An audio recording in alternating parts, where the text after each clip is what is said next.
चरणों में अज करके सेवा जोहार। क्या किया? सबसे पहले इन्होंने अपने माता पिता को प्रणाम किया। तो हमारे गौड़ी संस्कृति में प्रणाम करने के लिए क्या बोलते हैं? हमारे में बोलते हैं कि पिताजी या जो भी बोलते हो सेवा जोहार। सेवा जोहार का मतलब होता प्रणाम करना। और जोहार शब्द से बढ़कर कोई शब्द नहीं है। जोहार से ही नमस्ते बना है, जोहार से ही प्रणाम बना है। ये सबसे पुराना शब्द है, ठीक है। तो क्या बोलते हैं हम प्रणाम करने के लिए? सेवा जोहार। आज बोलते हैं क्या कोई? देखिए, जब कहाँ जा रहे हैं तब बोले हैं, ये काम करने के लिए जा रहे हैं, सबसे पहले अपने माता पिता से आशीर्वाद लेते हैं। क्योंकि ये भी गौड़ी संस्कृति। आज हमारे जो बेटा बेटी है, सबसे पहले जब कहीं जाते हैं घर से, चाहे स्कूल हो चाहे कहीं हो, सबसे पहले किसको प्रणाम करना चाहिए? आशीर्वाद किससे लेना चाहिए? माता पिता से लेना चाहिए कि नहीं? अच्छा, बताएंगे आप लोग कौन कौन टूरा टूरी है? मतलब लड़का लड़की है जो प्रतिदिन अपने मम्मी पापा को सेवा जोहार करते हैं, प्रणाम करते हैं। उठाना जरा हाथ। करना चाहिए तो सब लोग बोल रहे हैं, जान सदरे रहे हैं कि करना चाहिए कर, लेकिन करता कौन है? वो हाथ उठा के बताए, ताली बजवाओ उसके लिए। कोई नहीं करता। नहीं, फिर ये बोलते होंगे मम्मी जी गुड नाइट या गुड मॉर्निंग, ये बोलते हैं क्या? कौन कौन बोलता है? अंग्रेज बने जा रहा है।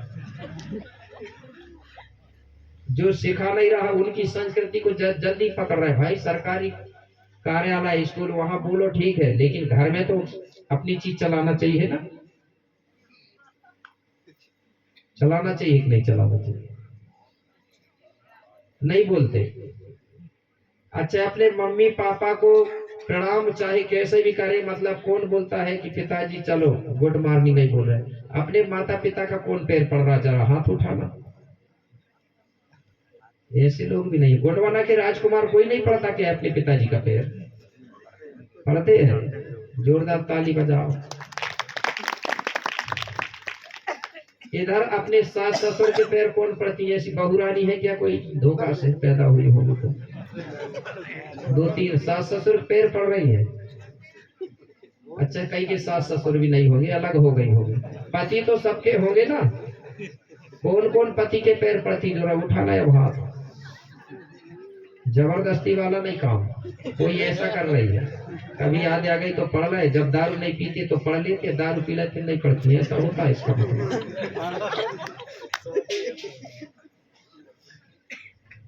देखो, मैं बता रहा हूं गौड़ी संस्कृति में सास ससुर और पति तीन है ना। और इधर माता पिता और गुरु, ठीक है ना। इधर भी तीन। इधर सास ससुर हो गए, इधर माता पिता हो गए। सास ससुर और पति इनका करो सम्मान, और ये तीनों है देवता नहीं कोई भगवान। जिसने ये तीनों को प्रसन्न कर लिया तो कहीं जाने की जरूरत नहीं वो महिला को। तीनों लोग के देवता अपने आप प्रसन्न। और जिसने तीनों को प्रसन्न नहीं कर पाया ना, तो कितने पूजा कर लो, कुछ मिलने वाला नहीं है। फिर तो आप दिखावा कर रही है कि मैं उपवास रहे तो पूजा कर रही हूँ, वो दिखवा है, ठीक है। क्यों? ऐसे प्रमाण है। गौड़ी अकेले धर्म में नहीं, हर धर्मों में देखा होगा। अनसुईया को सभी लोग जानते होंगे, जानते हो? अनसुईया को सभी लोग जानते हैं, भागवत या के सब सुने होंगे। अब मुझे कोई ऐसा बताए आदमी कि पति को छोड़ के अनसुईया कौन से भगवान या कौन से देवता की सेवा करती थी? मुझे नाम बता दो। कौन से देवता की भक्त थी या भगवान की? नहीं पता। किसी की करती नहीं थी, सिर्फ वो पति को ही देवता, पति को ही भगवान मानती, तो उसके अलावा किसी को नहीं माना उसने। ये सुना है ना। अगर वो सीखना है तो ऐसा सीखना था कि जब अनसुईया कोई भगवानों को नहीं मानती थी, कोई देवता को नहीं मानती थी, सिर्फ वो अपने पति की सेवा करती थी। और पति की ही ताकत से उसने ब्रह्मा विष्णु महेश के ऊपर पानी छिड़क के, पानी डाल के बच्चा बनाया और झूला में झूला दिया। अब बताइए, वहां ब्रह्मा विष्णु महेश बड़े हुए तो उसका पति बड़ा हुआ? कौन हुआ बड़ा? ब्रह्मा विष्णु हुए क्या? ब्रह्मा विष्णु का अगर बड़े होते तो पति की ताकत से बच्चा नहीं बनते पानी छिड़कने से। वहां ताकत किसकी लगी? पावर पति का। तो ताली बजाओ एक बार तुम्हारे पति के नाम पर। ये महिला कहते हो कि गुरु जी ताली बजवा रहा है, हमारा पति तो देवता लायक तो है ही नहीं है। ऐसा तो नहीं है।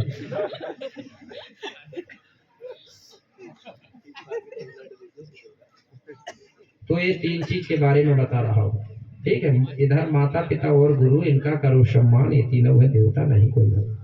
तो इन्होंने क्या किया? टूरा टूरियों ने माता पिता को प्रणाम किया और कछुआ को भी प्रणाम किया, सेवा जोहार किया, और कछुआ की पीठ में लोग बैठ गए।